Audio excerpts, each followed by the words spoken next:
اے نبی صلی اللہ علیہ وسلم آپ نے دیکھا نہیں ان لوگوں کو جو دعویٰ تو کرتے ہیں ہم ایمان لائے اس کتاب پر جو آپ کی طرف نازل کی گئی ہے اور ان کتابوں پر جو آپ سے پہلے نازل کی گئی تھی، مگر چاہتے یہ ہیں کہ اپنے معاملات کا فیصلہ کرانے کے لیے تابوت کی طرف رجوع کریں، حالانکہ انہیں تابوت سے کفر کرنے کا حکم دیا گیا تھا۔ شیطان انہیں پھٹکا کر راہ راست سے بہت دور لے جانا چاہتا ہے۔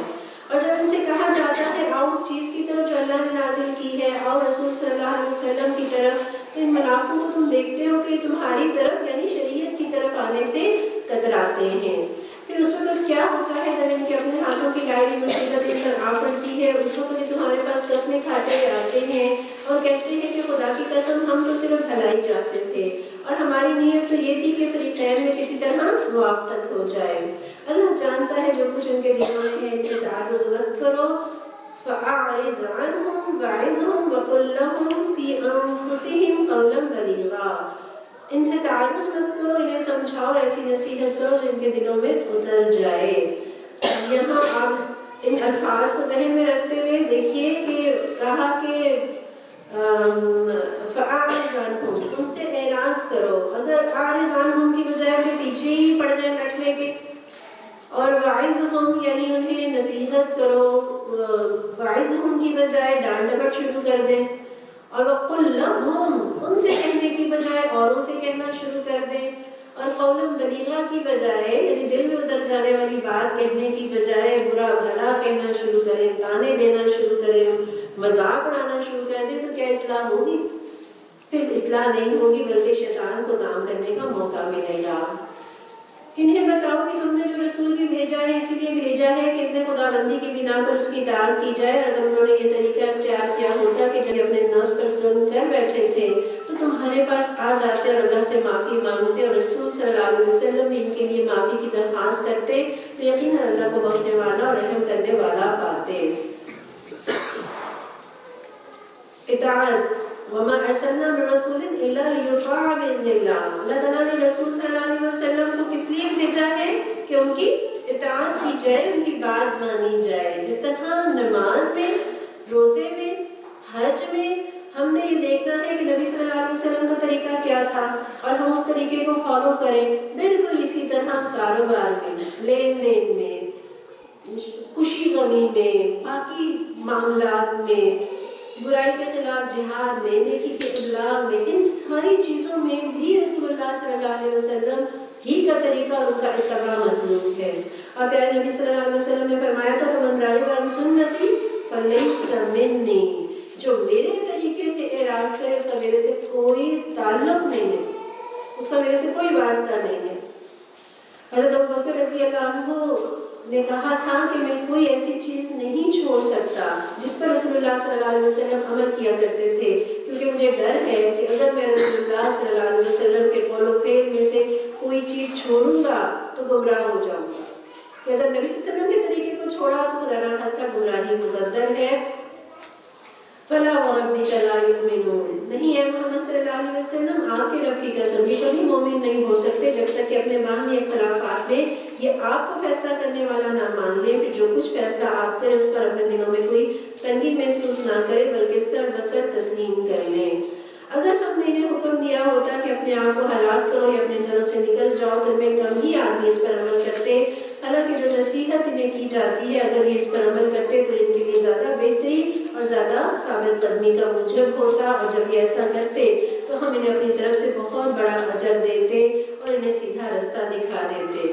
جو اللہ اور رسول صلی اللہ علیہ وسلم کی اطاعت کرے گا وہ ان لوگوں کے ساتھ ہوگا، ان کے ساتھ جن پر اللہ نے انعام فرمایا ہے، یعنی انبیاء، صدیقین، شہداء اور صالحین۔ کیسے اچھے یہ رفیق جو کسی کو میسر آ جائیں۔ سبحان اللہ۔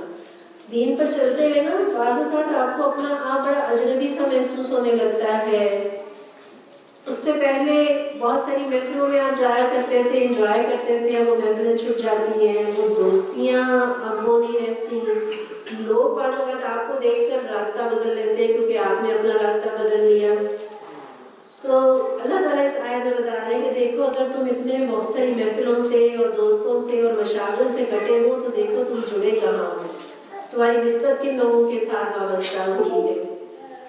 اور اگر دنیا میں آپ کہیں سفر کر رہے ہو نا اور آپ کو کوئی اچھا ساتھی مل جائے تو آپ کا سفر بہت اچھا کٹ جاتا ہے. اور اسی طرح اسکول میں، کالج میں، آفس میں جہاں اچھی صحبت مل جائے کتنا کام کرنا آسان ہو جاتا ہے، وہ کتنا اچھا گزرتا ہے.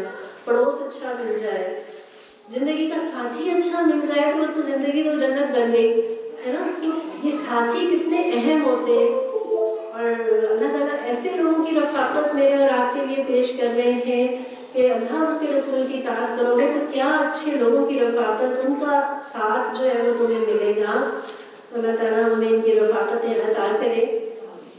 حضرت عمارہ رضی اللہ عنہا غزوہ احد کے موقع پر آپ کو معلوم ہے انہوں نے جو جرأت اور بہادری دکھائی. آپ صلی اللہ علیہ وسلم فرماتے ہیں میں دائیں دیکھتا تو مجھے عمارہ نظر آتی، میں بائیں دیکھتا تو مجھے عمارہ ایک ڈھال بن کر رسول اللہ صلی اللہ علیہ وسلم کی حفاظت کر رہی تھی. تو اس موقع پر نبی صلی اللہ علیہ وسلم سے انہوں نے فرمایا کہ دعا فرمائیے اللہ مجھے جنت میں آپ کی رفاقت کا شرف عطا کرے. تو آپ صلی اللہ علیہ وسلم نے دعا فرمائی تو عمارہ زندگی بھر اعلانیہ کہتی رہی کہ رسول اللہ صلی اللہ علیہ وسلم کی دعا کے بعد دنیا میں بڑی سے بڑی مصیبت بھی مجھ پر آ جائے تو مجھے اس کی کوئی پرواہ نہیں. دنیا میں کتنی بھی مشکلات کیوں نہ ہوں، لیکن اگر میرا مقام قیامت کے دن رسول اللہ صلی اللہ علیہ وسلم کے ساتھ ہے، رفاقت ان کی ملے گی تو یہ اس کے مقابلے میں دنیا کی ساری تکلیفیں اور ساری قربانیاں ہیچ ہیں. اللہ ہمیں بھی آپ صلی اللہ علیہ وسلم کی رفاقت عطا کرے. یہ حقیقی فضل ہے جو اللہ کی طرف سے ملتا ہے، اور حقیقت جاننے کے لیے بس اللہ ہی کا علم کافی ہے. اے لوگوں جو ایمان لائے ہو مقابلے کے لیے ہر وقت تیار رہو، پھر جیسا موقع ہو الگ الگ دستوں کی شکل میں نکلو یا اکٹھے ہو کر. ہاں تم میں سے کوئی آدمی ایسا بھی ہے جو لڑائی سے جی چراتا ہے اور تم میں کوئی مصیبت آئے تو کہتا ہے کہ اللہ نے مجھ پر بڑا فضل کیا، میں لوگوں کے ساتھ نہ گیا. اور اگر اللہ کی طرف سے تم پر فضل ہو تو کہتا ہے، اور اس طرح کہتا ہے گویا تمہارے اور اس کے درمیان محبت کا تو کوئی تعلق ہی نہیں تھا. کاش کیا کہتا ہے کاش میں بھی ان کے ساتھ ہوتا تو بڑا کام بن جاتا. ایسے لوگوں کو معلوم ہو کہ اللہ کی راہ میں لڑنا چاہیے، ان لوگوں کو جو آخرت کے بدلے دنیا کی زندگی کو فروخت کر دیں. پھر جو اللہ کی راہ میں لڑے گا اور مارا جائے گا یا غالب رہے گا اسے ہم ضرور اجر عظیم عطا کریں گے.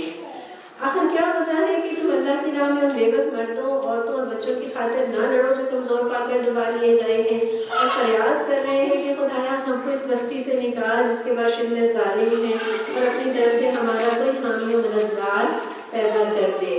اب تو یہ آیتیں پڑھتے ہوئے غزہ کی بستی یاد آ رہی ہے، فلسطین کی بستی یاد آ رہی ہے. اور حقیقت یہ ہے کہ اصل امتحان ان پر نہیں ہے، اصل امتحان میرا اور آپ کا ہے. اور وہ تو کامیاب ہو گئے، وہ تو ایمان پر ڈٹ کے اتنی برستی بمباریوں میں اور اتنے دکھوں میں بھی وہ کیا کہہ رہے ہیں، حسبنا اللہ و نعم الوکیل. وہ تو کامیاب ہو گئے، ناکام تو ہم ہو گئے. وہ اپنے ایمان کی طاقت کی بنیاد پر اپنے سے کئی گنا بڑی طاقت سے ٹکرائے ہوئے ہیں، کئی گنا بڑی طاقت سے ٹکرائے. اور ہم بربریت کے مناظر دیکھ رہے ہیں، بے کسی کا ماتم کرتے ہیں. امت پھر بھی ڈشیں بنانے میں اور کھانے پینے میں مگر اور مشغول ہے. مسلمانوں کی مثال تو جسم کی مانند ہے نا، جسم کے ایک حصے کو تکلیف ہو تو باقی جسم کیسے آرام اور چین پا سکتا ہے. تو ہمارا ایک عضو اس قدر درد میں مبتلا ہے، اس قدر تکلیف میں مبتلا ہے، ہم کیسے چین پا سکتے ہیں؟ بے چین ہو جانا چاہیے. روزانہ کی بنیاد پر دیکھا کیجیے ان کے حالات، ان کے ایمان اور ان کا جذبہ اور ان کے حالات، اور ہمیں احساس ہو ہمارا بھی ایمان بڑھے، ہمارا بھی جذبہ بڑھے، اور ہمارے اندر وہ درد جو ہے نا وہ بیدار رہے. ان کے لیے دعائیں بھی کرتے رہیں، ان کے لیے بائیکاٹ بھی کرتے رہیں اسرائیلی مصنوعات کا. اور جو کچھ میں اور آپ کر سکتے ہیں، پریشر جہاں کہیں بھی کریٹ کر سکتے ہیں، جہاں کہیں بھی انفارمیشن پھیلا سکتے ہیں، آگاہی دے سکتے ہیں، مجھے اور آپ کو یہ کام کرتے چلے جانا چاہیے. جن لوگوں نے ایمان کا راستہ اختیار کیا ہے وہ اللہ کی راہ میں لڑتے ہیں، اور جنہوں نے کفر کا راستہ اختیار کیا ہے وہ طاغوت کی راہ میں لڑتے ہیں. بس شیاطین کے ساتھیوں سے لڑو اور یقین جانو کہ شیطان کی چالیں حقیقت میں نہایت کمزور ہیں۔ تم نے ان لوگوں کو بھی دیکھا جن سے کہا گیا تھا اپنے ہاتھ روکے رکھو، نماز قائم کرو اور زکوٰۃ دو، اب جو انہیں لڑائی کا حکم دیا گیا تو ان میں سے ایک فریق کا حال یہ ہے کہ لوگوں سے ایسے ڈر رہے ہیں جیسے خدا سے ڈرنا چاہیے کہ کچھ اس سے بھی بڑھ کر کہتے ہیں خدایا یہ ہم پر لڑائی کا حکم کیوں لکھ دیا گیا، کیوں نہ ہمیں ابھی کچھ اور مہلت دی۔ ان سے کہیے دنیا کا سرمایہ زندگی تھوڑا ہے اور آخرت خدا ترس انسان کے لیے زیادہ بہتر ہے، اور تم پر ظلم ایک شمع برابر بھی نہیں کیا جائے گا۔ یہاں دنیا اور آخرت کا موازنہ کہ دنیا کا سرمایہ تھوڑا اور آخرت زیادہ بہتر ہے، تو دنیا اور آخرت کا متقابل کر لیجئے کہ دنیا کیا ہے؟ دھوکہ، اور آخرت کیا ہے؟ حقیقت۔ دنیا کیا ہے؟ قلیل، اور آخرت کیا ہے؟ کثیر۔ دنیا کیا ہے؟ مٹی اور گارے کی بنی ہوئی، اور آخرت کیا ہے؟ سونے اور چاندی کی بنی ہوئی۔ دنیا کیا ہے؟ فانی، اور آخرت باقی رہنے والی۔ دنیا میں تو نعمتیں اگر ہیں تو اس کے ساتھ بہت ساری تکلیفیں اور پریشانیاں اور بیماریاں بھی ہیں، لیکن جنت کی نعمتوں کے ساتھ نہ کوئی مشقت ہے، نہ کوئی محنت ہے، اور نہ کوئی بیماری ہے۔ دنیا میں تو نعمتیں ہوتی ہیں اور پھر بھی انسان کہتا ہے ہر میں مزید، اور اس سے اور زیادہ اچھا، اور بہتر، اور مجھے یہ بھی چاہیے اور وہ بھی چاہیے۔ جنت میں پوچھا جائے گا کہ کچھ اور چاہیے، اور وہ کیا کہیں گے؟ نہیں، ہمیں کچھ نہیں چاہیے، اتنا کچھ ہمیں مل گیا اور اتنے مزے میں ہیں ہم کہ ہمیں اور کچھ نہیں چاہیے۔ دنیا کے لیے انسان محنت کرتا ہے اور اس کا ملنا یقینی ہوتا ہے؟ نہیں ہوتا، لیکن ہر متقی کے لیے جنت یقینی ہے انشاءاللہ تعالی۔ اور دنیا کی مثال اس طرح سے ہے، یعنی جو ہمارا تعلق ہوتا ہے دنیا کے ساتھ، جب ہم جیتے جی تو بہت زیادہ ہم اس کے لیے دنیا کمانے میں اور دنیا کے اندر کھبے ہوئے ہوتے ہیں، تو اس کی مثال اس طرح سے سمجھ لیجئے کہ جس طرح سے کہیں کوئی بینک ہے یا کوئی بھی ایسی جگہ ہے جہاں پہ ایک چوکیدار جو ہے نا وہ گن لے کے کھڑا ہے نا، اس کی حفاظت کے لیے الرٹ کھڑا ہے، اگر کسی غیر یا متعلقہ شخص کو وہاں انٹر نہیں ہونے دیتا، اس قدر وہ الرٹ کھڑا ہے، لیکن جیسے اس کی چھٹی کا ٹائم ہوتا ہے تو ایسے بے نیاز ہو کے چل دیتا ہے جیسے اس کا اس جگہ کے ساتھ کوئی تعلق ہی نہیں ہوتا۔ بالکل اسی طرح جب تک ہم جی رہے ہیں ہم اس دنیا کے ساتھ ایسے چمٹے ہوئے ہیں اور اس کے ساتھ کھڑے ہوئے ہیں اور اس کے اندر ڈوبے ہوئے ہیں، اور جب جانے کی باری آتی ہے تو ایسے چلے جاتے ہیں جیسے کوئی تعلق اور واسطہ ہی نہیں تھا۔ رہی موت تو جہاں بھی تم ہو وہ بہرحال تمہیں آ کر رہے گی، خواہ تم کیسی ہی مضبوط عمارتوں میں ہو۔ اگر انہیں کوئی فائدہ پہنچتا ہے تو کہتے ہیں اللہ کی طرف سے، اور اگر کوئی نقصان پہنچتا ہے تو کہتے ہیں تمہاری بدولت ہے۔ کہو سب کچھ اللہ ہی کی طرف سے، آخر ان لوگوں کو کیا ہو گیا ہے کہ کوئی بات ان کی سمجھ میں نہیں آتی۔ دین کی بات کس کی سمجھ میں نہیں آتی؟ منافق کس کی سمجھ میں نہیں آتی، اس کے خانے میں دین کی بات فٹ نہیں آتی کہیں پر۔ اے انسان، تجھے جو بھلائی بھی حاصل ہوتی ہے اللہ کی عنایت سے ہوتی ہے، اور جو مصیبت تم پر آتی ہے وہ تمہارے اپنے کسب و عمل کی بدولت ہے۔ اے محمد صلی اللہ علیہ وسلم، ہم نے آپ کو لوگوں کے لیے رسول بنا کر بھیجا ہے اور اس پر خدا کی گواہی کافی ہے۔ یعنی جو بھلائی ملی وہ رب کے فضل سے، اور جو مصیبت آئی وہ اپنی کسی کوتاہی، اپنی کسی غلطی کی بدولت ہے۔ اور جس طرح بیج ہوتے ہیں نا، اسی طرح انسانوں کے اعمال ہوتے ہیں، جیسا بیج ہوگا وہی پھل نکلے گا۔ اسی طرح جو اعمال ہے وہ بھی اپنی اسی طرح سے تاثیر رکھتے ہیں، اچھے اعمال تو اچھی تاثیر ہے، برے اعمال ہے تو اس کی بری تاثیر ہے۔ جس نے رسول کی اطاعت کی اس نے دراصل اللہ کی اطاعت کی، اور جو منہ موڑ گیا تو بہرحال ہم نے آپ کو ان لوگوں پر پاسبان بنا کر نہیں بھیجا کہ رسول کی نافرمانی کر کے اللہ کا کوئی فرمانبردار نہیں بن سکتا۔ اللہ کا فرمانبردار بننے کے لیے رسول کی بات کو ماننا، ان کی پیروی کرنا ضروری ہے۔ اور یہاں فَمَا أَرْسَلْنَاكَ عَلَيْهِمْ حَفِيظًا، اور رسول جو ہے نا، رسول کا لفظ رسل سے ہے، اور رسل کہتے ہیں ٹھنڈی ہوا، ٹھنڈی ہوا کو رسل کہتے ہیں، اور رسول کا پیغام دلوں میں ٹھنڈک بن کر اترتا ہے، ہمارے معاشرے کے اندر ٹھنڈک بن کر اترتا ہے۔ وہ منہ پر کہتے ہیں مطیع فرمان ہے، مگر جب تمہارے پاس سے نکلتے ہیں تو ان میں سے ایک اور راتوں کو جمع ہو کر تمہاری باتوں کے خلاف مشورے کرتا ہے۔ اللہ ان کی یہ ساری سرگوشیاں لکھ رہا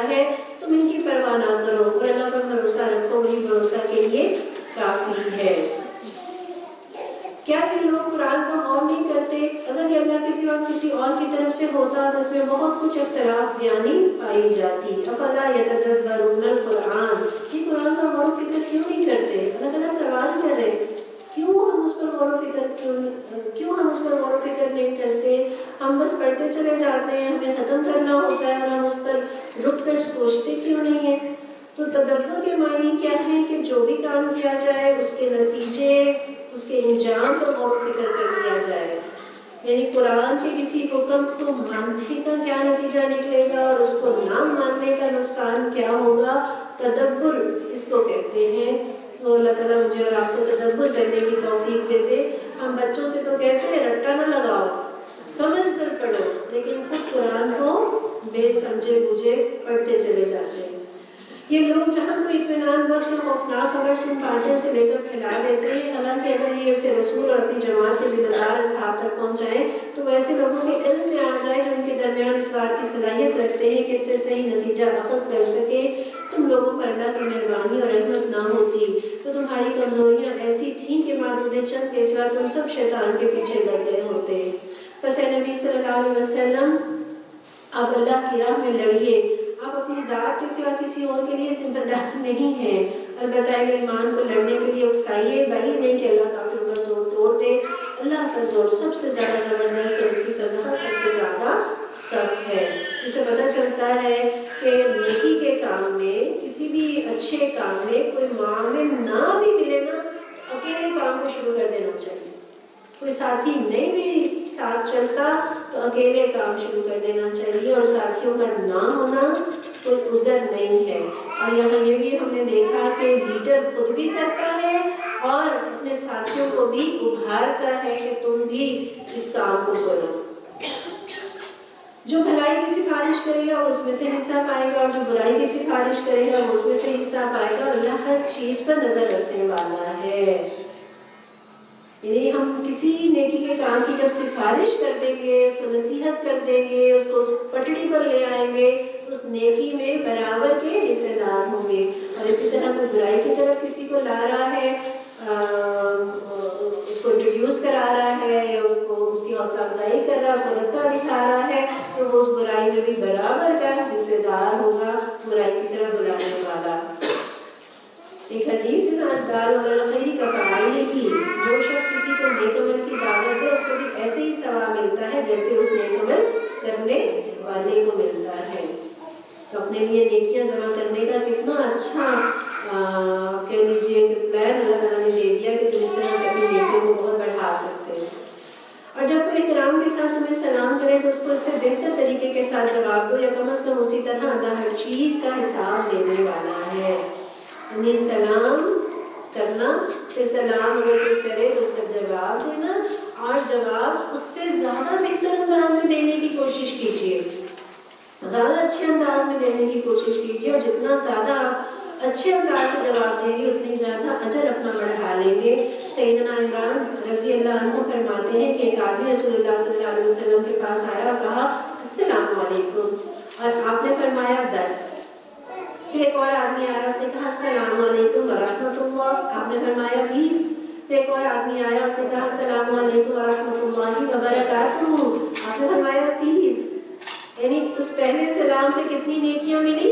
10، اور اس سے زیادہ بڑھا لیا تو 20، اس سے اور اچھا بڑھا لیا مسنون طریقے کے مطابق تو کیا ہوا؟ 30 نیکیاں۔ ہم اپنے لیے کتنی بہت ساری نیکیاں جمع کر سکتے ہیں۔ یہاں آپ کتنے لوگ ہیں جب آپ آپس میں یہاں سے اٹھیں گے، ایک دوسرے کو سلام کریں گے، ہر ایک دوسرے کو سلام کرنے میں پہل کر رہا ہوگا اور ایک پورا سلام کرنے کی کوشش کریں گے، پھر گھر جائیں گے انہیں سلام کریں گے، ملازم کو سلام کریں گے، بچوں کو سلام کریں گے، تو ہم ایک ایک دن میں کتنی بہت ساری نیکیاں جمع کر سکتے ہیں۔ تو تھوڑا سا فوکس کر کے پورا سلام، پورے جواب دینے کی کوشش کیجیے تاکہ خوب نیکیاں جمع کریں۔ اللہ وہ ہے جس کے سوا کوئی خدا نہیں، اور تم سب کو اس قیامت کے دن جمع کرے گا جس کے آنے میں کوئی شبہ نہیں، اور اللہ کی بات سے بڑھ کر سچی بات اور کس کی ہو سکتی ہے؟ یقیناً اللہ کی بات سب سے سچی ہے۔ تو یہ تمہیں کیا ہو گیا کہ منافقین کے بارے میں تمہارے درمیان دو رائیں پائی جاتی ہیں؟ حالانکہ جو برائیاں انہوں نے کمائی ہیں ان کی بدولت اللہ انہیں الٹا بھیج چکا ہے۔ کیا تم چاہتے ہو کہ جسے اللہ نے ہدایت نہیں بخشی اسے تم ہدایت بخش دو، حالانکہ جس کو اللہ نے راستے سے ہٹا دیا اس کے لیے تم کوئی راہ نہیں پا سکتے۔ وہ تو یہ چاہتے ہیں کہ جس طرح وہ خود کافر ہیں اسی طرح سے تم بھی کافر ہو جاؤ تاکہ تم اور وہ سب یکساں ہو جائیں، لہٰذا ان میں سے کسی کو اپنا دوست نہ بناؤ جب تک وہ اللہ کی راہ میں ہجرت کر کے نہ آ جائیں، اور اگر وہ ہجرت سے باز رہیں تو جہاں پاؤ انہیں پکڑو اور قتل کرو اور ان میں سے کسی کو اپنا مددگار دوست نہ بناؤ۔ البتہ وہ منافق اس حکم سے مستثنیٰ ہیں جو کسی ایسی قوم سے جا ملے جن کے ساتھ تمہارا معاہدہ ہے، اسی طرح وہ منافق بھی مستثنیٰ ہیں جو تمہارے پاس آتے ہیں لڑائی سے دل برداشتہ ہیں اور نہ تم سے لڑنا چاہتے ہیں نہ اپنی قوم سے، اللہ چاہتا تو ان کو تم پر مسلط کر دیتا اور وہ بھی تم سے لڑتے، لہٰذا اگر وہ تم سے کنارہ کش ہو جائے اور لڑنے سے باز رہیں اور تمہاری طرف صلح و آشتی کا ہاتھ بڑھائیں تو اللہ نے تمہارے لیے ان پر دست درازی کی کوئی سبیل نہیں رکھی۔ ایک اور قسم کے منافق تم ایسے ملیں گے جو چاہتے ہیں کہ تم سے بھی امن میں رہیں اور اپنی قوم سے بھی، مگر جب کبھی فتنے کا موقع پائیں گے اس میں کود پڑیں گے۔ ایسے لوگ اگر تمہارے مقابلے سے باز نہ رہیں اور صلح و سلامتی تمہارے آگے پیش نہ کریں، اپنے ہاتھ نہ روکیں، تو جہاں وہ ملے انہیں پکڑو اور مارو، ان پر ہاتھ اٹھانے کے لیے ہم نے تمہیں کھلی حجت دے دی ہے۔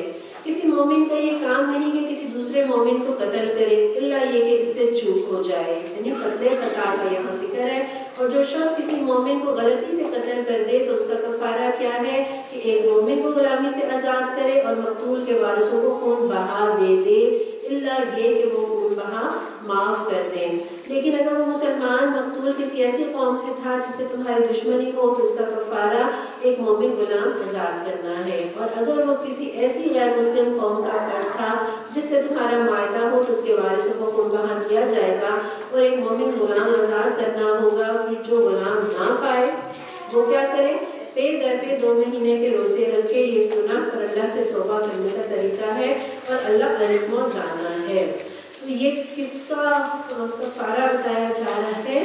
قتل خطا کا، غلطی سے قتل ہو گیا، ارادہ نہیں تھا، حادثہ ہو گیا، تو اس کا کفارہ کیا ہے؟ خون بہا۔ خون بہا کتنا ہوتا ہے؟ 100 اونٹوں کی قیمت کے برابر۔ 100 اونٹ جو ہے وہ ایک انسانی جان کا خون بہا یا دیت کہہ لیجیے، اور یہاں پر صرف دیت نہیں ہے بلکہ اس کے ساتھ ایک اور چیز بھی ہے کہ خون بہا بھی دینا ہے اور ایک غلام بھی آزاد کرنا ہے۔ لیکن اب غلام نہیں ہے تو کیا کرنا ہے؟ اس غلام کی جگہ پر 2 مہینے کے پے در پے روزے، یعنی مستقل مسلسل روزے جو ہے وہ اس کے ساتھ دیت کے ساتھ ہیں۔ ہاں اگر کوئی دیت معاف کر دے تو وہ معاف ہو سکتی ہے، لیکن یہ 2 مہینے کے بے در پہ روزے پھر بھی باقی رہیں گے۔ رہا وہ شخص جو کسی مومن کو جان بوجھ کر قتل کرے تو اس کی جزا جہنم ہے جس میں وہ ہمیشہ رہے گا، اور اس پر اللہ کا غضب اور اس کی لعنت ہے، اور اللہ نے اس کے لیے سخت عذاب مہیا کر رکھا ہے۔ اے لوگوں جو ایمان لائے ہو، جب تم اللہ کی راہ میں جہاد کے لیے نکلو تو دوست دشمن میں تمیز کرو، اور جو تمہاری طرف سلام سے تقدیم کرے تو اسے فوراً نہ کہہ دو کہ تم مومن نہیں ہے۔ اگر تم دنیاوی فائدہ چاہتے ہو تو اللہ کے پاس تمہارے لیے بہت سے مال غنیمت ہیں، آخر اسی حالت میں تم خود بھی تو اس سے پہلے مبتلا رہ چکے ہو، پھر اللہ نے تم پر احسان کیا، لہٰذا تحقیق سے کام لو، جو کچھ تم کرتے ہو اللہ اس سے باخبر ہے۔ مسلمانوں میں وہ لوگ جو کسی معذوری کے بغیر گھر بیٹھے رہتے ہیں اور وہ جو اللہ کی راہ میں جان و مال سے جہاد کرتے ہیں، دونوں کی حیثیت یکساں نہیں۔ اللہ نے بیٹھنے والوں کی بنسبت جان و مال سے جہاد کرنے والوں کا درجہ بڑا رکھا ہے، اگرچہ ہر ایک کے لیے اللہ نے بھلائی ہی کا وعدہ فرمایا ہے، مگر اس کے ہاں مجاہدوں کی خدمات کا معاوضہ بیٹھنے والوں سے بہت زیادہ ہے۔ اللہ میں مجاہدوں میں شامل کر دے۔ ان کے لیے اللہ کی طرف سے بڑے درجے ہیں اور مغفرت اور رحمت ہے، اور اللہ بڑا معاف کرنے والا اور رحم فرمانے والا ہے۔ جو لوگ اپنے نفس پر ظلم کر رہے تھے، ان کی روحیں جب فرشتوں نے قبض کی تو ان سے پوچھا کہ تم کس حال میں مبتلا تھے؟ انہوں نے جواب دیا ہم زمین میں کمزور اور مجبور تھے۔ فرشتوں نے کہا کیا خدا کی زمین وسیع نہ تھی کہ تم اس میں ہجرت کرتے؟ یہ وہ لوگ ہیں جن کا ٹھکانہ جہنم ہے اور وہ بڑا ہی برا ٹھکانہ ہے۔ یہاں نفس پر ظلم کیسے؟ یہ وہ ایک ایسے معاشرے میں رہ رہے ہیں کہ جہاں کفر کا نظام ہے، جہاں غیر اسلامی ریاست ہے، اور اس کے اندر رہتے ہوئے وہ مجبور ہیں، بعض اپنے فرائض نہیں ادا کر سکتے، یا بعض ایسے دین پر اس طرح سے نہیں چل سکتے آزادی کے ساتھ جس طرح سے وہ ایک اسلامی ریاست کے اندر چل سکتے تھے. کیا کہا جا رہا ہے کہ کیوں ایسی جگہ میں تم نے پڑاؤ ڈالے رکھا, کیوں ایسی جگہ میں ٹھہرے رہے جہاں تمہیں دین پر کمپرومائز کرنا پڑا. اچھا یہاں آپ دیکھیں گے کہ فرشتے خاموشی سے ان کی روح قبض نہیں کر رہے, مطلب اپنا کام کریں نہ فرشتے آئیں روح قبض کریں, بلکہ فرشتے روح قبض کرنے کے ساتھ ساتھ ڈانٹ ڈپٹ بھی کر رہے ہیں. کتنی قیمتی زندگی کو کہاں برباد کر دیا, کہاں ضائع کر دیا. اور مرنے والا بھی عذر پیش کر رہا ہے کہ ہم مجبور تھے, بے بس تھے, اور وہ یہ عذر پیش کر کے سمجھ رہے کہ شاید اس سے ہماری جان چھوٹ جائے گی, یہ عذر قبول کر لیا جائے گا. تو فرشتے کہہ رہے کہ نہیں, کیا خدا کی زمین وسیع نہیں تھی, کیا ایسی جگہ نہیں تھی جہاں دین پر چلنے میں تمہیں آزادی ہوتی, جہاں حلال میسر ہوتا. ایسی جگہ پر کیوں ٹکے رہے جہاں حلال میسر نہیں تھا, جہاں پردہ نہیں کر سکتے تھے, کیوں ذلت کی زندگی کو تم نے برداشت کیا.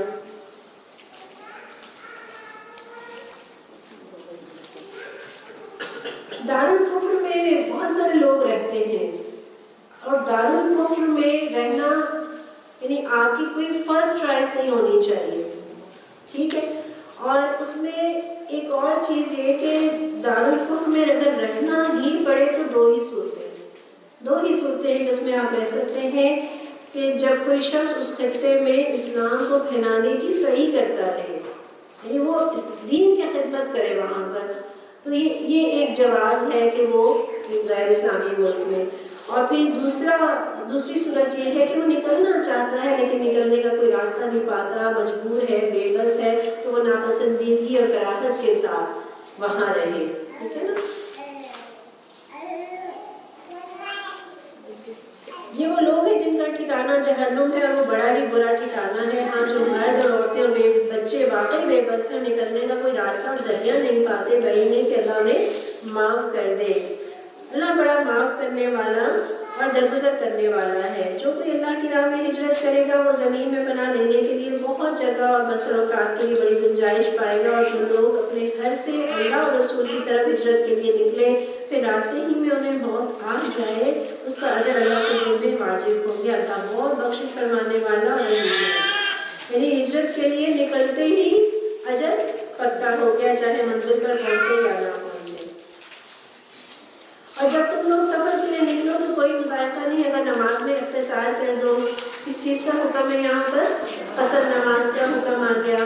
رعایت ہے, سہولت ہے میرے اور آپ کے لیے, خصوصاً جب کہ تمہیں اندیشہ ہو کہ کافر تمہیں ستائیں گے, کیونکہ وہ کھلم کھلا دشمنی تمہاری دشمنی پر تلے ہوئے ہیں. اور اے نبی صلی اللہ علیہ وسلم, جب تم مسلمانوں کے درمیان ہو اور حالت جنگ میں انہیں نماز پڑھانے کے لیے کھڑے ہو تو چاہیے کہ ان میں سے ایک گروہ تمہارے ساتھ کھڑا ہو, اسلحہ لیے رہے, پھر جب وہ سجدہ کر لے تو پیچھے چلا جائے, اور دوسرا گروہ جس نے ابھی نماز نہیں پڑھی آ کر تمہارے ساتھ نماز پڑھے, اور وہ بھی چوکنا رہے اور اپنا اسلحہ ساتھ لیے رہے, کیونکہ کفار اس طاق میں ہیں کہ تم اپنے ہتھیاروں اور اپنے سامان کی طرف سے ذرا غافل ہو تو وہ تم پر یکبارگی ٹوٹ پڑے.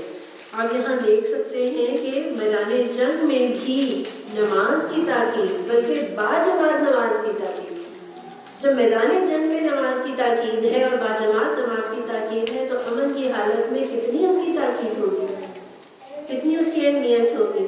اور خوف کی حالت میں بھی نماز معاف نہیں ہے, تو کیا شاپنگ کرتے ہوئے معاف ہے, مہمان آ جائیں تو معاف ہو جائے گی نماز؟ نہیں, نماز کسی بھی صورت میں معاف نہیں ہے, بلکہ بیمار بھی ہے تو بھی معاف نہیں ہے. کھڑے ہو کر نہیں پڑھ سکتے تو بیٹھ کر پڑھ لیجیے, بیٹھ کر نہیں پڑھ سکتے تو لیٹ کر اشاروں سے پڑھ لیجیے. گویا نماز بہت اہم ہے.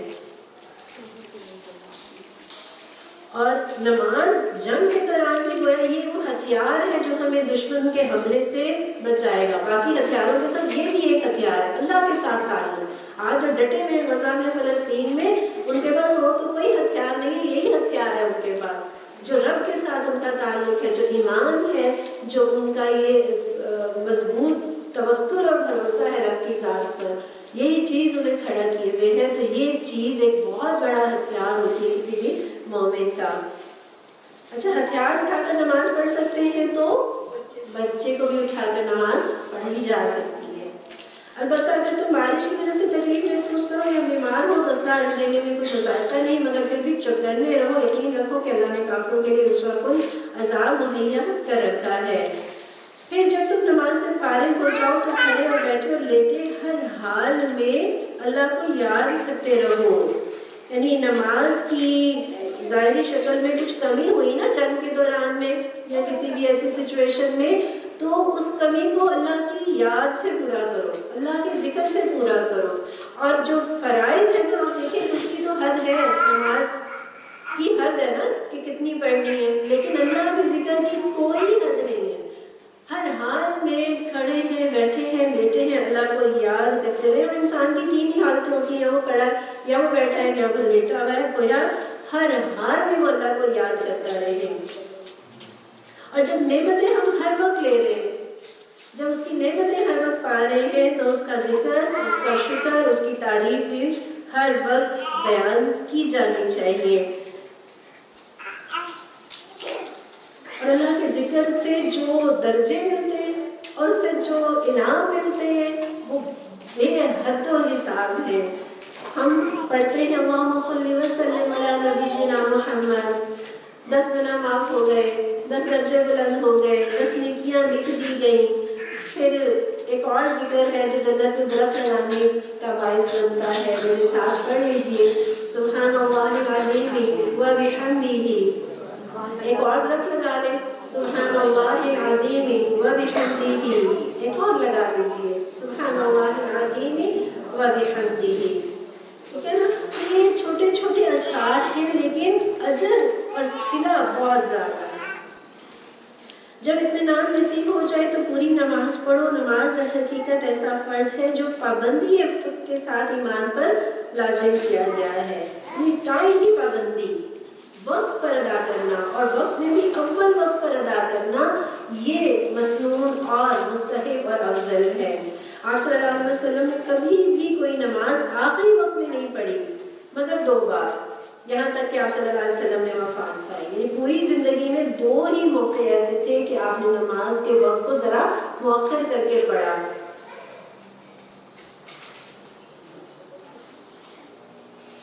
اس گروہ کے تعاقب میں کمزوری نہ دکھاؤ، اگر تم تکلیف اٹھا رہے ہو تو تمہاری طرح وہ بھی تکلیف اٹھا رہے ہیں، اور تم اللہ سے اس چیز کے امیدوار جس کے وہ امیدوار نہیں ہے۔ اللہ سب کچھ جانتا ہے، وہ حکیم و دانا ہے۔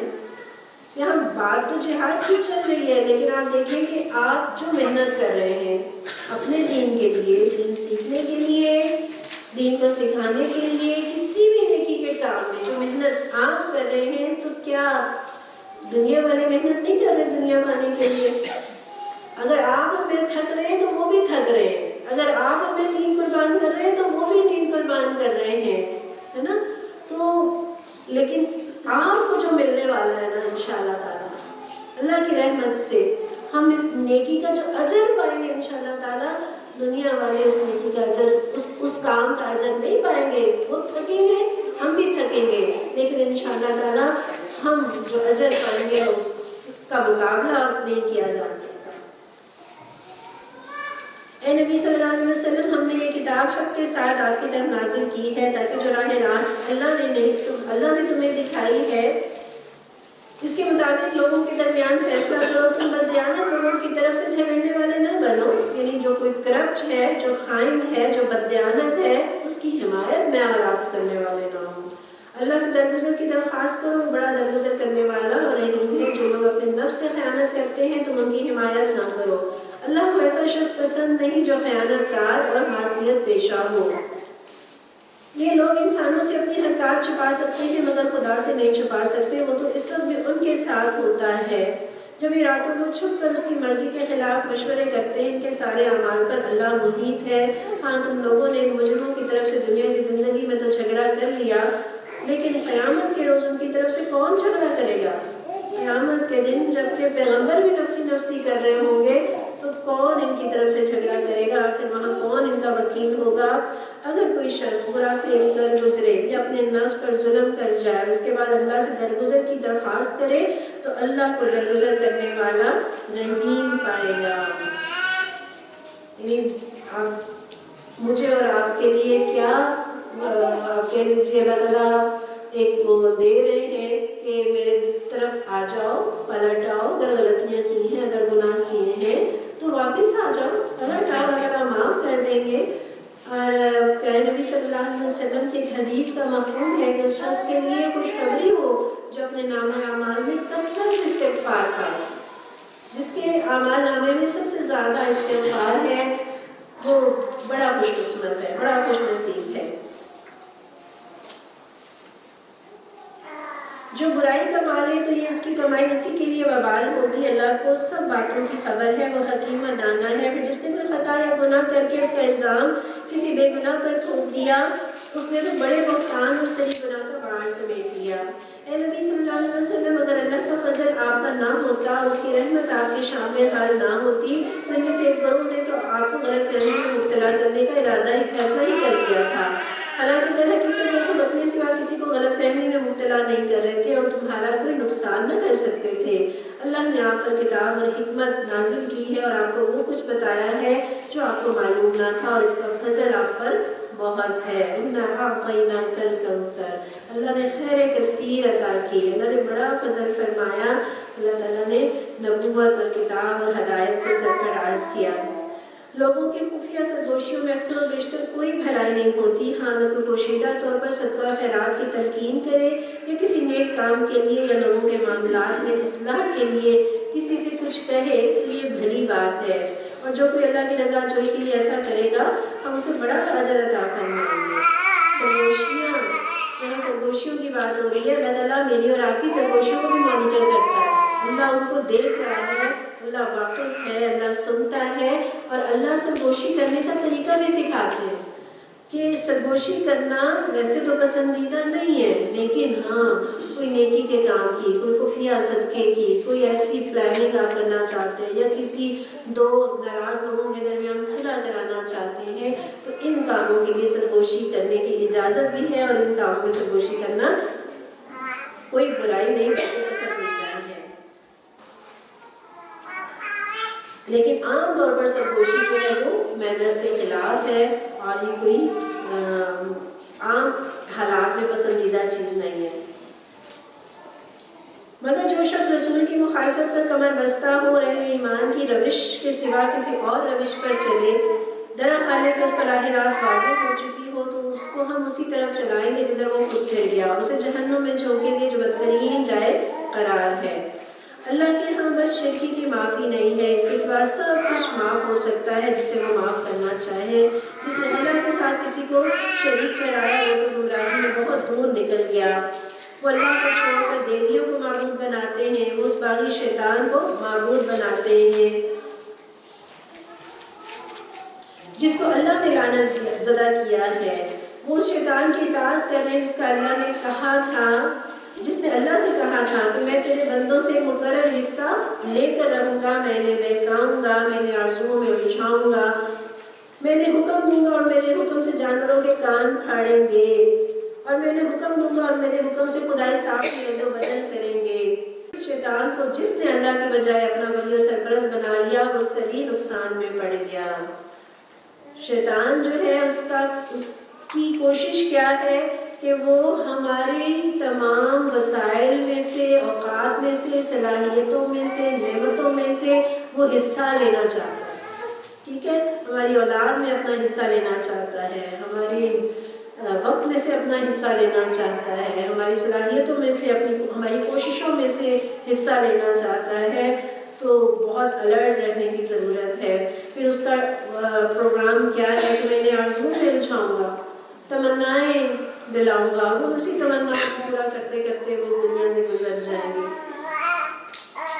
اور وہ شرکیہ کاموں کا حکم دیتا ہے، جو جانوروں کے کان پھاڑنا اور خدائی صاف میں رد و بدل کرنا، یعنی اشیاء کی پیدائشی بناوٹ میں رد و بدل کرنا، یہ درست نہیں ہے۔ پھر آپ یہاں دیکھیں کہ رد و بدل کرنا خدائی صاف میں سے کیا مراد ہے کہ انسان کسی چیز سے وہ کام لے جس کے لیے اللہ نے اسے پیدا نہیں کیا، اور کسی چیز سے وہ کام نہ لے جس کے لیے اللہ تعالیٰ نے اسے پیدا کیا ہے۔ یعنی وہ سارے کام جو انسان فطرت کے خلاف کرتا ہے نا، وہ خدائی صاف کو بگاڑنے میں یا اس اوصاف کو بدلنے میں آ جاتے ہیں۔ عمل قوم لوط اور فیملی پلاننگ، رہبانیت، مردوں اور عورتوں کا باج بنانا، مردوں کو خواجہ سرا بنانا، تو یہ جو مردوں کا عورتیں بننا اور عورتوں کا ٹرانسجنڈر، یہ ساری چیزیں یہ کیا ہیں؟ یہ خدائی صاحب میں رد و بدل ہی تو ہے۔ تو یہ سارے آپ کہہ لیجیے یا آپ کہہ لیجیے خواتین سے وہ کام کرانا جو ان کا شعبہ نہیں ہے اور مردوں کو ان کے شعبوں سے بے دخل کرنا، تو فطرت کے خلاف کام کرنا، یہ خدائی صاحب میں رد و بدل ہے۔ اور شیطان کی ٹارگٹ یا اس کے طریقہ کار یہاں مزید اللہ تعالیٰ نے بتا دیے کہ وہ لوگوں سے وعدے کرتا ہے، انہیں امیدیں دلاتا ہے، مگر شیطان کے سارے وعدے بجز فریب کے اور کچھ نہیں، لوگوں کا ٹھکانہ جہنم ہے جس سے خلاصی کی کوئی صورت نہ پائیں گے۔ رہے وہ لوگ جو ایمان لے آئے اور نیک عمل کریں تو انہیں ہم ایسے باغوں میں داخل کریں گے جن کے نیچے نہریں بہ رہی ہوں گی اور وہ وہاں ہمیشہ ہمیشہ رہیں گے۔ اور یہ اللہ کا سچا وعدہ ہے، اور اللہ سے بڑھ کر کون اپنی بات میں سچا ہوگا؟ اچھا، کون سی امیدیں دلاتا ہے شیطان؟ جھوٹی آرزوئیں، جھوٹی تمنائیں کہ اللہ بڑا غفور رحیم ہے، گناہ کرتے رہو اللہ معاف کر دے گا، مرتے وقت توبہ کر لینا، آخری وقت میں توبہ کر لینا۔ پھر وہ یہ بھی امید دلاتا ہے کہ شفاعت ہو جائے گی، کوئی بات نہیں، بے فکر ہو کے کرتے رہو۔ پھر وہ گمراہیوں کی راہوں کو سجا سجا کر، مزین کر کر کے ہمیں دعوت دیتا ہے۔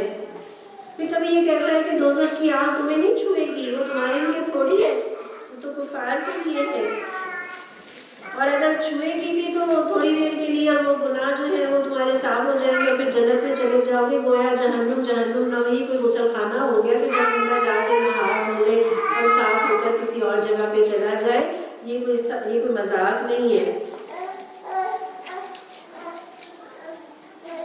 یہ کبیرہ گناہوں کو صغیرہ بنا بنا کر پیش کرتا ہے۔ یہ بڑی نیکیوں کی بجائے مجھے اور آپ کو چھوٹی چھوٹی نیکیوں میں پھانستا ہے کہ یہ بڑی نیکی نہ کرنے پائے، یہ چھوٹی نیکی کر لے۔ پھر ایسی چیزوں کی راہ دکھاتا ہے جو بدعتیں ہیں، وہ نیکی بنا کر ہمارے سامنے پیش کرتا ہے کہ یہ کر لو۔ پھر وہ ہمارے درمیان پھوٹ ڈلوانے کی کوشش کرتا ہے، تو یہ بھی اس کا بہت بڑا ٹارگٹ ہے کہ پھوٹ کے ذریعے جو ہے وہ ہماری نیکیوں کو برباد کر دے۔ پھر یہ رات میں زیادہ اٹیک کرتا ہے، تنہائی میں یہ زیادہ اٹیک کرتا ہے، اس وقت زیادہ الرٹ رہنے کی ضرورت ہے۔ پھر یہ ہماری نیکیوں کے ارادوں کو مؤخر کراتا رہتا ہے، خیر ہے اپنی زندگی پڑی ہے، ابھی بہت ٹائم ہے، اچھا پھر کر لینا، اچھا اتنی جلدی کیا ہے۔ پھر یہ انسان پھر بھی جب نیکی کرتا ہے تو یہ نیکی کے تکبر میں مبتلا کر دیتا ہے کہ واہ تم بڑی چیز ہو۔ اس طرح سے یعنی انسان نیکی کر کے بھی اپنی نیکی کو برباد کر لیتا ہے، تو شیطان اس طرح سے انسان کو اس کی نیکیوں کو برباد کرتا ہے۔ انجام کار نہ تمہاری آرزوؤں پر موقوف ہے نہ اہل کتاب کی آرزوؤں پر، جو بھی برائی کرے گا اس کا پھل پائے گا، اور اللہ کے مقابلے میں اپنے لیے کوئی حامی و مددگار نہ پا سکے گا، اور محنت عمل کرے گا خواہ مرد ہو یا عورت بشرطے کہ ہو وہ مومن، تو ایسے ہی لوگ جنت میں داخل ہوں گے اور ان کی ذرا برابر تک تلفی نہ ہونے پائے گی۔ اس شخص سے بہتر اور کس کا طریقے زندگی ہو سکتا ہے جس نے اللہ کے آگے سر تسلیم خم کر دیا، اپنا رویہ نیک رکھا اور یکسو ہو کر ابراہیم علیہ السلام کے طریقے کی پیروی کی، اس ابراہیم علیہ السلام کے طریقے کی جسے اللہ نے اپنا دوست بنا لیا تھا۔ آسمان اور زمین میں جو کچھ ہے اللہ کا ہے، وہ اللہ ہر چیز پر محیط ہے۔ لوگ تم سے عورتوں کے بارے میں فتویٰ پوچھتے ہیں، کہو اللہ تمہیں ان کے معاملے میں فتویٰ دیتا ہے، اور ساتھ ہی وہ احکام بھی یاد دلاتا ہے جو پہلے سے تمہیں اس کتاب میں سنائے جا رہے ہیں، وہ احکام جو یقین لڑکیوں کے بارے میں جن کے حق تم ادا نہیں کرتے اور جن کے نکاح کرنے سے تم باز رہتے ہو، یا لالچ کی بنا پر تم خود ان سے نکاح کر لینا چاہتے ہو، اور وہ احکام جو بچوں کے بارے میں ہیں جو بیچارے کوئی زور نہیں رکھتے۔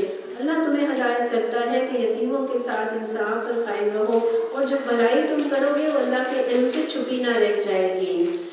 جب کسی عورت کو اپنے شوہر سے بدسلوکی کا یا بے رخی کا خطرہ ہو تو کوئی مذائقہ نہیں کہ اگر میاں اور بیوی کچھ حقوق کی کمی بیشی پر آپس میں صلح کر لیں۔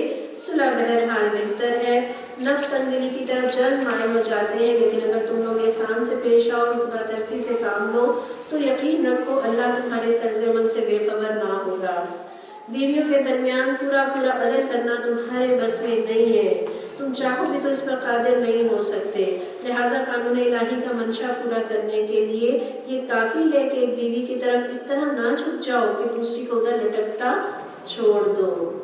اپنا طرز عمل درست رکھو، اللہ سے ڈرتے رہو، تو اللہ چشم پوشی کرنے والا اور رحم فرمانے والا ہے۔ لیکن اگر زوجین ایک دوسرے سے الگ ہی ہو جائیں تو اللہ اپنی وسیع قدرت سے ہر ایک کو دوسرے کی محتاجی سے بے نیاز کر دے گا۔ اللہ کا دامن بہت کشادہ اور ودانا اور بینا ہے۔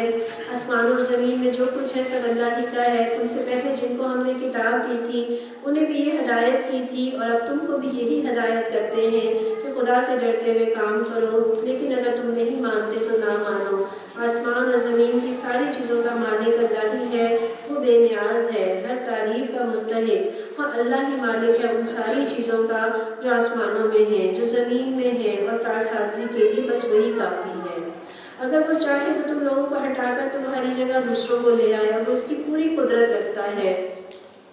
جو شخص محض ثواب دنیا کا طالب ہو اسے معلوم ہونا چاہیے کہ اللہ کے پاس ثواب دنیا بھی ہے اور ثواب آخرت بھی۔ تو دعا کیا مانگے؟ ربنا آتنا فی الدنیا حسنہ وفی الآخرۃ حسنہ وقنا عذاب النار۔ اللہ سے دنیا بھی مانگے اور اللہ سے آخرت بھی مانگے۔ اے لوگوں جو ایمان لائے ہو، انصاف کے علمبردار اور خدا واسطے کے گواہ بنو، یعنی اپنی زندگی میں بھی عدل قائم کرنا ہے، بیویوں کے ساتھ، گھر والوں کے ساتھ، اور معاشرے کے اندر بھی تم نے عدل قائم کرنا ہے۔ اگرچہ تمہارے انصاف اور تمہاری گواہی کی عزت خود تمہاری اپنی ذات پر یا تمہارے والدین اور رشتہ داروں پر ہی کیوں نہ پڑتی ہو، فریق معاملہ خواہ مالدار ہو یا غریب، اللہ تم سے زیادہ ان کا خیر خواہ ہے۔ لہٰذا اپنی خواہش نفس کی پیروی میں عدل سے باز نہ رہو۔ اگر تم نے لگی لپٹی بات کہی یا سچائی سے پہلو بچایا تو جان رکھو کہ جو کچھ تم کرتے ہو اللہ کو اس کی خبر ہے۔ اے لوگوں جو ایمان لائے ہو، ایمان لاؤ اللہ پر اور اس کے رسول پر، اور اس کتاب پر جو اللہ نے اپنے رسول پر نازل کی ہے۔ یہاں ایمان لانے والوں کو ایمان لانے کی دعوت دی جا رہی ہے، یعنی وہ ایمان لاؤ جو تمہارے عمل کو بدل دے۔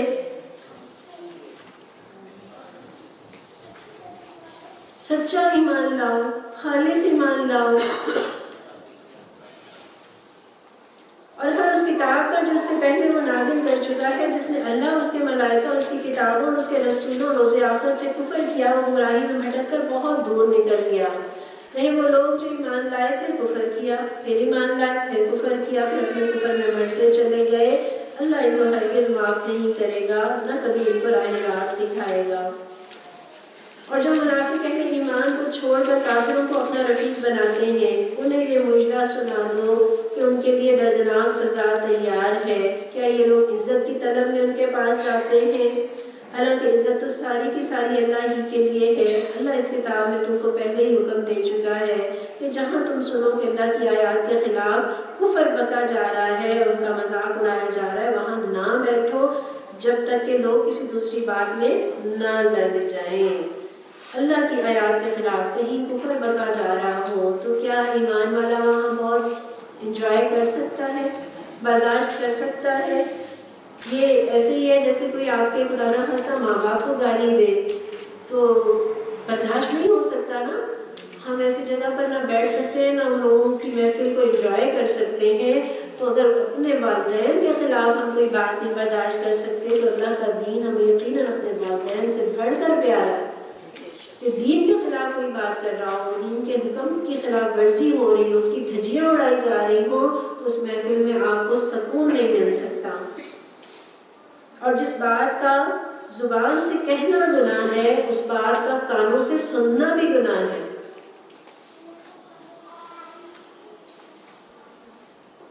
تو محفلوں کو بھی چوز کرنا ہے، کہاں بیٹھنا ہے، کہاں جانا ہے، کہاں نہیں جانا۔ دوستیوں کو بھی چننا ہے، کافروں کو رفیق نہیں بنانا، بے دین لوگوں سے دوستیاں نہیں گھانٹنی۔ وہ ایک مثال ہے کہ جو ڈائمنڈ ہوتا ہے نا وہ گولڈ کے اندر ہی فٹ ہوتا ہے۔ تو میں اور آپ ہیرے ہیں اللہ کی نظر میں، ان ہیروں کو پتھروں میں فٹ نہیں ہونا چاہیے، ان ہیروں کے لیے سونا ہی مناسب ہے۔ یقین جانو کہ اللہ منافقوں اور کافروں کرنے والے ہیں. یہ منافق تمہارے معاملے میں انتظار کر رہے ہیں کہ اونٹ کس کروٹ بیٹھتا ہے، مگر اللہ کی طرف سے فتح تمہاری ہوئی تو آ کر کہیں گے کیا ہم تمہارے ساتھ نہ تھے. اگر کافروں کا پلہ بھاری رہا تو ان سے کہیں گے کیا ہم تمہارے خلاف لڑنے پر قادر نہ تھے، پھر بھی ہم نے تمہیں مسلمانوں سے بچایا. بس اللہ ہی تمہارے اور ان کے معاملے کا فیصلہ قیامت کے روز کرے گا، اور اس فیصلے میں اللہ نے کافروں کے لیے مسلمانوں پر غالب آنے کی ہرگز کوئی سبیل نہیں رکھی. یہ منافق اللہ کے ساتھ دھوکہ بازی کر رہے ہیں، حالانکہ در حقیقت اللہ ہی نے انہیں دھوکے میں ڈال رکھا ہے. جب یہ نماز کے لیے اٹھتے ہیں تو کسمساتے ہوئے محض لوگوں کو دکھانے کی خاطر اٹھتے ہیں اور خدا کو کبھی یاد کرتے ہیں. کیا ہماری نماز بھی اس طرح کی ہوتی ہے کہ جس میں خدا کی یاد کم ہوتی ہے؟ تو کیا میں اور آپ منافق ہو گئے؟ اس کا مطلب ہے کہ یہ نفاق کی ایک نشانی ہے کہ نماز کے لیے اٹھنا اور نماز کو بوجھ محسوس کرنا، نماز کے لیے اٹھتے ہوئے تنگی محسوس کرنا، یہ بھی منافقت ہے. اور نماز میں اللہ کو کم ہی یاد کرنا، یہ بھی منافقت ہے. اور مومن کی نماز ایسے ہوتی ہے جیسے مچھلی پانی میں ایسے مزے سے تیرتی ہے، انجوائے کرتی ہے. اور منافق کی نماز ایسی ہوتی ہے جیسے پرندے کو پنجرے میں قید کر دیا گیا ہو، کیسے پڑھاتا ہے، اور جیسے ہی دروازہ کھلتا ہے پنجرے کا تو وہ بھاگ نکلتا ہے. تو کہیں ایسی کچھ ملتی جلتی نماز ہماری تو نہیں ہے. اللہ میری اور آپ کی نمازوں کو خوبصورت بنا دے. کفر و ایمان کے درمیان ڈاما ڈول ہے، نہ پورے اس طرف ہے نہ پورے اس طرف. جسے اللہ نے بھٹکا دیا اس کے لیے تم کوئی راہ نہیں پا سکتے. اے لوگوں جو ایمان لائے ہو، مومنوں کو چھوڑ کر کافروں کو اپنا رفیق نہ بناؤ. کیا تم چاہتے ہو کہ اللہ کو اپنے خلاف صحیح حجت دے دو؟ یقین جانو کہ منافق جہنم کے سب سے نیچے طبقے میں جائیں گے اور تم کسی کو ان کا مددگار نہیں پاؤ گے. زمین میں دنیا کی زندگی میں بھی وہ غلاظتوں کے ساتھ چپکے رہے تو قیامت کے دن بھی جہنم کی سب سے نچلے درجے میں انہیں رکھا جائے گا، جہاں جہنم کی آگ سب سے زیادہ بھڑک رہی ہوگی. اللہم لا تجعلنا منہم. اور تم کسی کو ان کا مددگار نہ پاؤ گے، البتہ جو ان میں سے تائب ہو جائے اور اپنے طرز عمل کی اصلاح کر لے اور اللہ کا دامن تھام لے اور اپنے دین کو اللہ کے لیے خالص کر دے. ایسے لوگ مومنوں کے ساتھ ہیں، اللہ مومنوں کو ضرور اجر عظیم عطا فرمائیں گے. آخر اللہ کو کیا پڑی ہے تم خواہ کہ وہ تمہیں خواہ سزا دے اگر تم شکر گزار بندے بنے رہو اور ایمان کی روش پر چلو. دیکھیے، شکر کا ذکر پہلے، ایمان کا ذکر بعد میں. گویا شکر جب دل میں پیدا ہوتا ہے نا کہ میرا کوئی رب ہے جس نے میری ضرورتوں کو پورا کیا، جو میرے غموں کو سنتا ہے، میری دعاؤں کو سنتا ہے، تو ایمان بڑھتا ہے. جتنا شکر آئے گا اتنا ایمان بڑھے گا. اللہ بڑا قدردان ہے اور سب کے حال سے واقف ہے. ربنا تقبل منا. السلام علیکم.